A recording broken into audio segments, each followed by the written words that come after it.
Alright guys, today we're going to take a look at the Southern Grind Bad Monkey, and there's really not a lot of information out there about this knife right now because it is a newer knife, so I'll just give you my thoughts and impressions and do a few size comparisons here. So this is how it comes out of the box.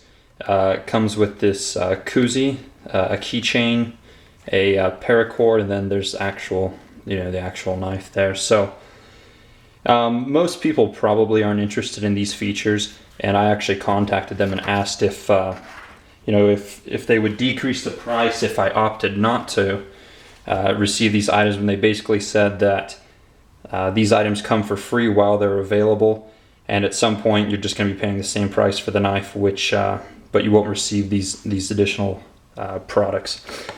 So, Paracord Bracelet, it does say Southern Grind here on the clasp. That's upside down. Southern Grind. That'll focus. And I'm not really a paracord guy, so I couldn't care less. But it comes with the paracord. You have the keychain, which has the emblem, the monkey here. Then the Southern Grind label there. And the leather's actually fairly nice on all of these. And then obviously you have this koozie here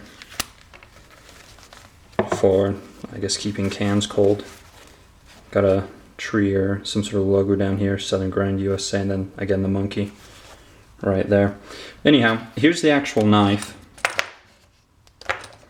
So it is a twill weave carbon fiber handle and a matte textured finish on this carbon fiber. The liner, I'll open it. Liners are titanium, and the blade steel is, of course, the 14C28N Scandivic, and it's a hollow grind, and I got the Drop Point satin version. So some of the details, obviously we have the logo Southern Grind, and then we have the monkey right there. Hopefully the lighting's good. And the edge is pretty smooth here. There's no hot spots that I can tell. Obviously Jimping and Proprietary Screws. So the back, some people notice that this actually looks like a Strider SNG, and it kind of does. So overall, fairly large knife, and it weighs in at just 4.97 ounces, with the blade length being 4 inches, the handle length being 5.16, and then the overall length being 9.25 inches with the blade thickness at 0.13. So fairly large knife and fairly lightweight for what you get. So comes out of the box. We've got those extras. Fit and finish is good. I guess you could call these semi-custom production line, because they are made by hand, or at least assembled by hand. Obviously the parts are machined. And lockup is solid. I can't find any blade play horizontally or vertically. Really solid knife. So kind of impressed with that. Although for the price point, I guess you'd expect that. So it does have the wave feature here, and this is kind of what drew me to the knife. I love carbon fiber. I love the wave feature, and a lot of guys are wondering, if it actually has the Emerson patent, and you probably can't see that, but the Emerson patent is on there.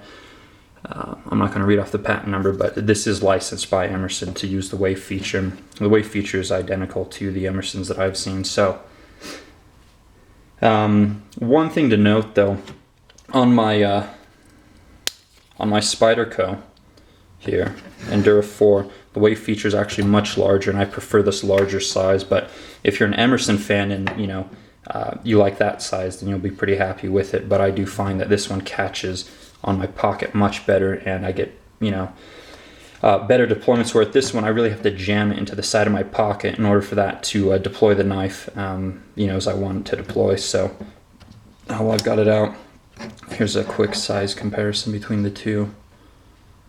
So pretty similar in size, pretty close, obviously vastly different price points. So that's the wave feature. Next, I guess address the steel. It is 14C28N Scandivic. As far as I'm aware, that was developed for Kershaw. It's used by a lot of other knife companies now, and the RC hardness, Rockwell hardness, is 58 to 60. So not really a premium steel. As far as I've been able to find, it's pretty much akin to AUS-8 and inferior to 154 cm and VG10 as far as everyone's mentioned. So again, it is a hollow grind here on this knife. Blade shape is very functional. My girlfriend, who has no interest in knives, did say that it was a good looking blade. So I don't know, I guess that's good. Next, one of the kind of controversial features on this knife is the pocket clip. And as you can see, this is not your normal pocket clip. It's extremely short.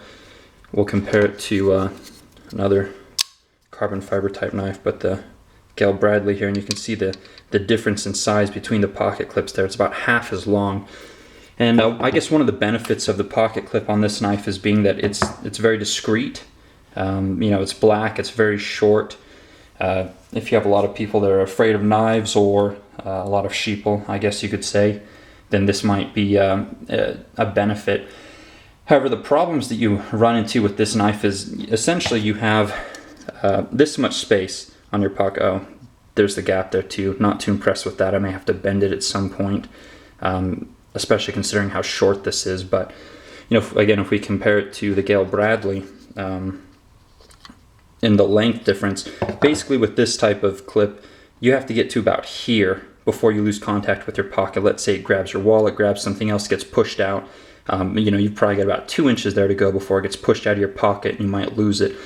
With this design, you maybe an inch. It gets pushed up by something in your pocket, catches on something. You've got about an inch there, and then you might lose it. Hopefully that doesn't happen, but it certainly is a consideration. Yeah, again, look at that gap there. And then look at the gap here. So, just something else to consider. I think most people are probably going to be neutral or negative on the clip. You might have a few people who like it, but I may look for another clip at some point, one that's longer, one that I'm more accustomed to. I guess the next area is jimping. Medium traction, certainly not great.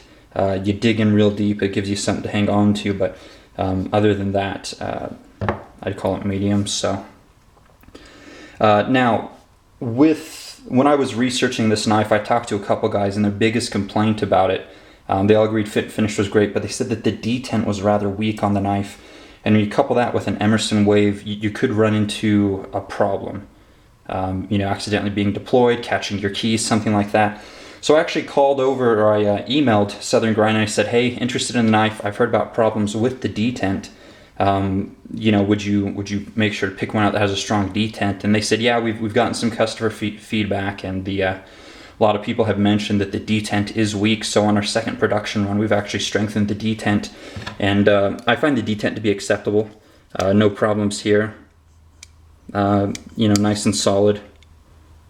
Good deployment. Just kind of fires out there. But one thing I didn't mention is phosphor bronze bushings. You probably won't be able to see that in there, but knife is very smooth, opening.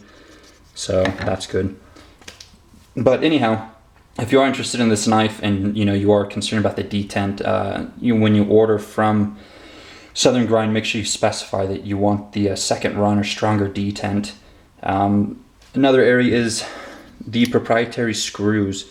As you can see, those are not Torx, those aren't normal, although we do have Torx heads on the clip, which is good because that might be the one area that you need to adjust when you buy the knife. Certainly proprietary tools hopefully aren't necessary, but they do run $10, and let's see here. They come in this case, Southern Grind.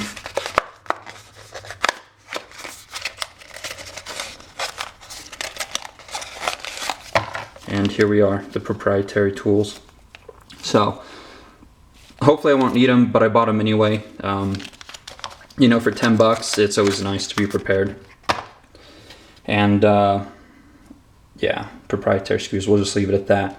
So interaction with the company thus far was pretty good. I did email them, and I got a prompt response from Mike talking about the detent issues. Went ahead and ordered that day, and he shipped it out.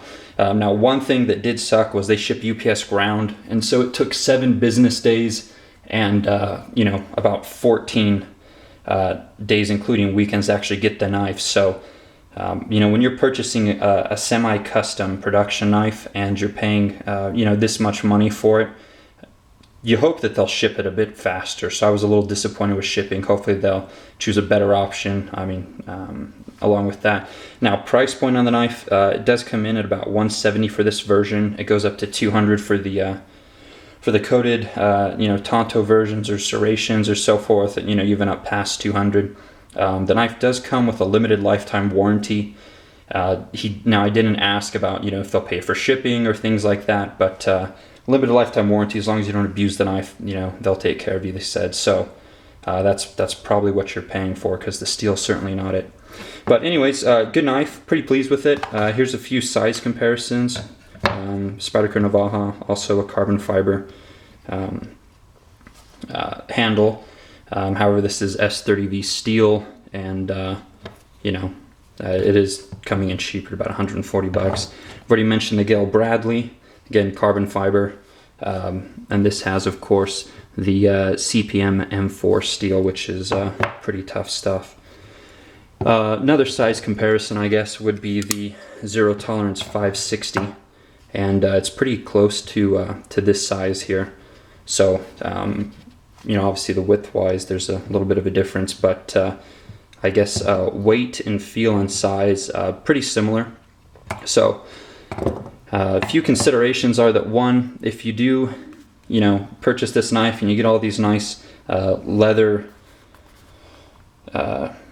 accessories, you know, you can't really use them. If you do plan on selling your knife at some point on the secondary market, people are going to expect the you know, to receive all the accessories with it if you want to, you know, essentially get most of your money back. And so anyhow, I guess that is a downside, as opposed to a box, which not as nice, but at the same time, you don't really have to worry about messing the box up because it just sits on the shelf. So there's a few things. Overall, I'm pretty pleased with the knife.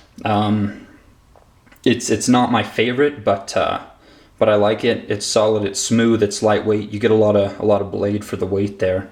And the clip, not big on, but anyhow, pretty solid offering. The company is a newer company. This is kind of their first run, so I expect in the future, hopefully after they've essentially recouped some of the machining costs and materials they had to buy to produce these, they'll use better steel and you know, continue with the same fit and finish levels that they've had.